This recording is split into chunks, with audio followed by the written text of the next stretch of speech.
Nous continuons le commentaire sur le livre de Romains. Nous sommes à la 41e partie de ce commentaire. Il est écrit par le bien-aimé frère Hamilton Smith.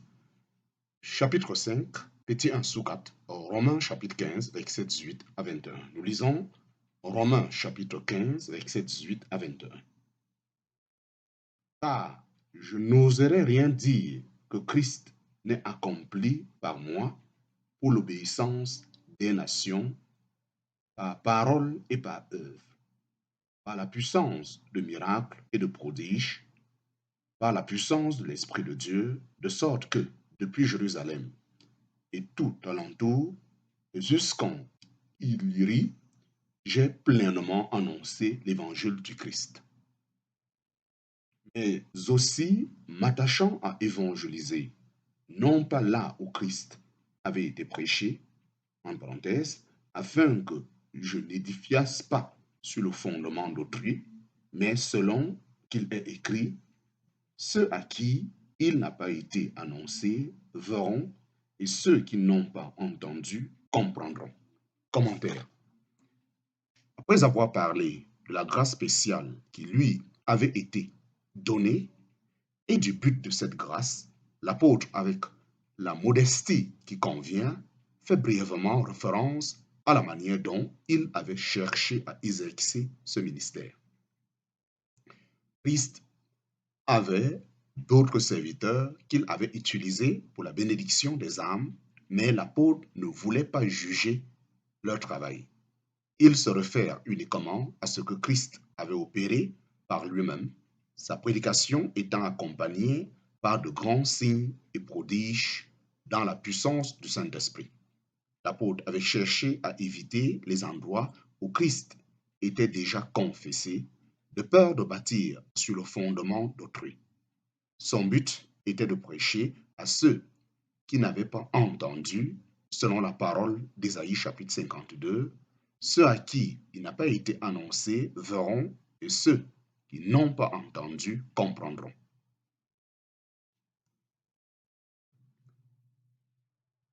Chapitre 5, petit 1 sous 5, Romains chapitre 15, versets 22 à 24. Nous lisons pour cela Romains chapitre 15, versets 22 à 24. C'est pourquoi aussi j'ai été souvent empêché d'aller vers vous. Et maintenant, n'ayant plus le sujet de m'arrêter dans ce pays-ci, et ayant depuis plusieurs années un grand désir d'aller vers vous, pour le cas où je me rendrai en Espagne, car j'espère que je vous verrai à mon passage et que vous me ferez la conduite de ce côté-là, quand j'aurai d'abord un peu joui de vous. Commentaire. Ce travail d'évangélisation avait empêché Paul de venir à Rome. Mais maintenant, ayant fini son travail dans la région allant de Jérusalem à Illyrie, et ayant un grand désir de voir les saints à Rome, il se proposait de venir à eux sur le chemin de l'Espagne. Chapitre 5, petit 2, Romains chapitre 15, versets 25 à 29. Le ministère de l'apôtre dans les choses temporelles. Pour cela, nous lisons Romains chapitre 15, versets 25 à 29. Mais à présent, je vais à Jérusalem, étant occupé au service des saints, car la Macédoine et l'Achaïe ont trouvé bon de subvenir par une contribution aux besoins des pauvres dans les saints qui sont à Jérusalem.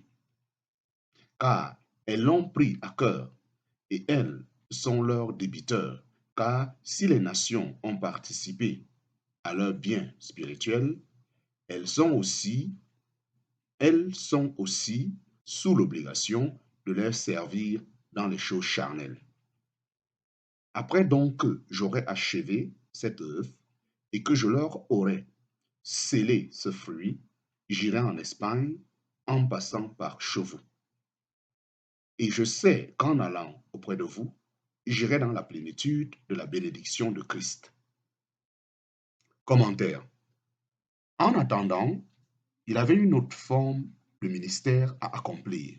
Les saints à Jérusalem vivaient dans la pauvreté et il avait plu aux frères de Macédoine et d'Achaïe de faire une certaine contribution en leur faveur. Et Paul tenait à l'amener à Jérusalem. Les saints de Macédoine, tout en contribuant volontairement aux besoins de leurs frères à Jérusalem, étaient néanmoins leurs débiteurs, étant donné qu'ils avaient reçu une bénédiction spirituelle de la part des saints de Jérusalem. Paul se proposait de visiter les saints à Rome une fois que ce service serait achevé. Chapitre 5, petit 3, Romains chapitre 15, versets 30 à 33. Le désir de l'apôtre à l'égard des prières des saints. Nous lisons au Romains chapitre 15, versets 30 à 33. Mais je vous exhorte, frères, par notre Seigneur Jésus-Christ et par l'amour de Christ, à combattre avec moi dans vos prières à Dieu pour moi, que je sois délivré des incrédules qui sont en Judée et que mon service que j'ai accompli à Jérusalem soit agréable aux saints, afin que j'aille vers vous avec joie par la volonté de Dieu et que je me recrée avec vous. Or, que le Dieu de paix soit avec vous tous. Amen. Commentaire.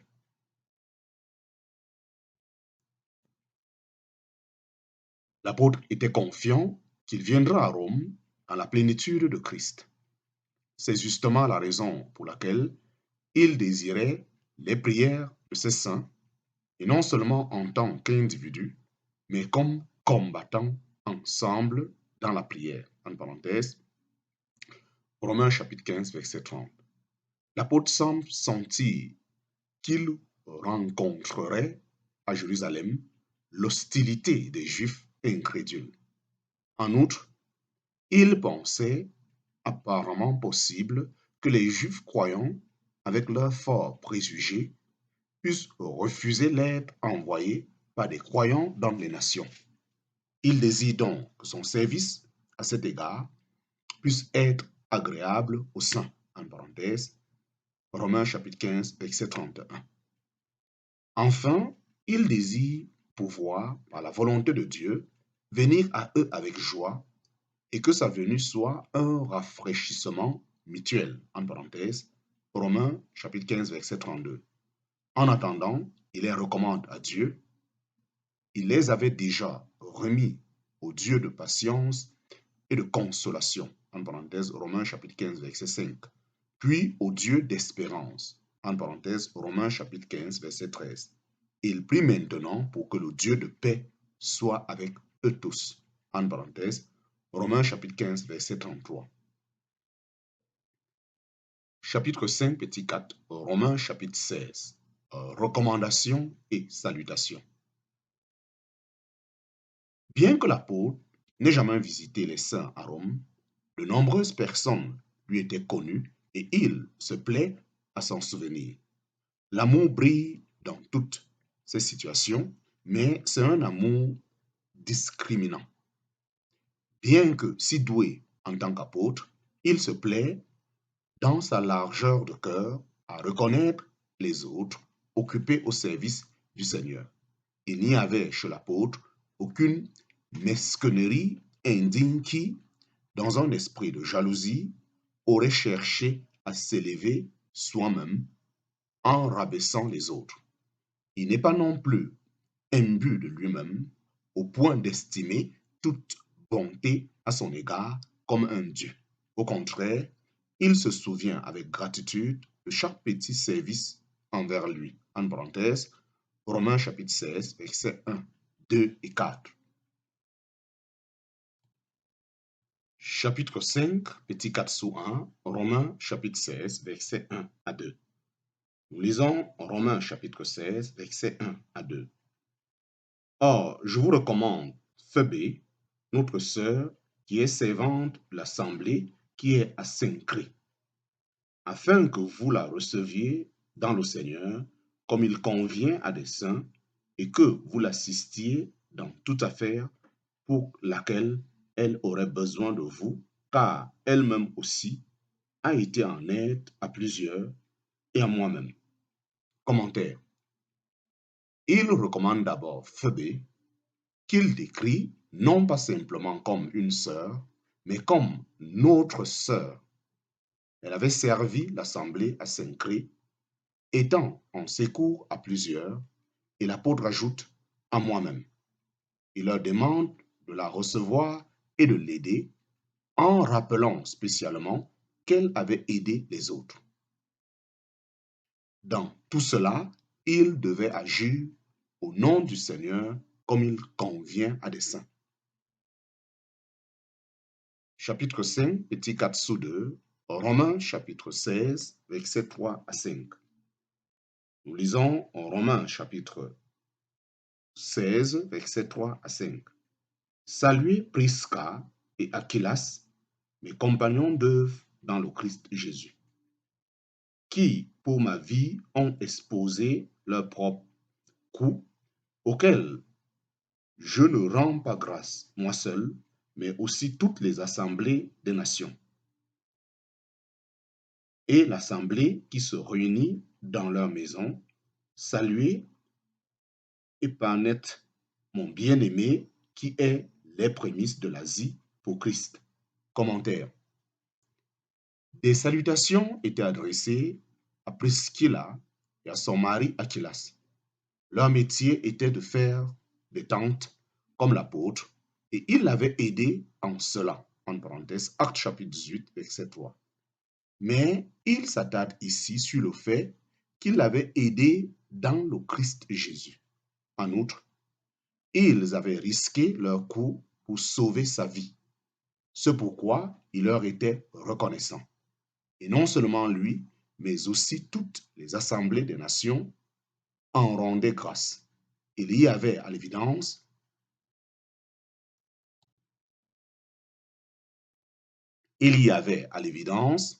une réunion de l'assemblée dans leur maison. Il la saluait. Paul décrit Épaphrodite comme son bien-aimé, et nous voyons dans ce cas, comme dans beaucoup d'autres, que l'apôtre n'a pas attendu qu'un frère soit endormi pour lui exprimer son affection. S'il aime un frère, il le lui dit. Si vous avez un ami digne d'amour, aimez-le, oui, et faites-lui savoir que vous l'aimez, et faites-lui savoir que vous l'aimez avant que le soir de la vie ne teinte son front de la lueur du coucher du soleil. Pourquoi de bonnes paroles ne devraient-elles jamais être dites d'un ami avant qu'il soit endormi? Chapitre 5, petit 4 sous 3, Romains chapitre 16, verset 6. Nous lisons Romains chapitre 16, verset 6. Saluez Marie qui a beaucoup travaillé pour vous. Commentaire. Des salutations sont adressées à Marie qui avait beaucoup travaillé pour vous, selon ce que l'apôtre leur rappelle. Chapitre 5, petit 4, sous 4, Romains chapitre 16, verset 7. Nous lisons Romains chapitre 16, verset 7. Saluez Andronique et Junia, mes parents et mes compagnons de captivité, qui sont distingués parmi les apôtres, qui même ont été avant moi en Christ. Commentaire. Si les liens de famille ne sont pas oubliés, la raison la plus élevée pour se souvenir d'Andronique et Junias est qu'ils avaient souffert avec l'apôtre comme compagnons de captivité. L'apôtre met en application sa propre exhortation quant à l'honneur étant les premiers à le rendre aux autres. En parenthèse, Romains chapitre 12, verset 10. Car il dit qu'ils sont distingués parmi les apôtres et qu'ils ont été en Christ avant lui.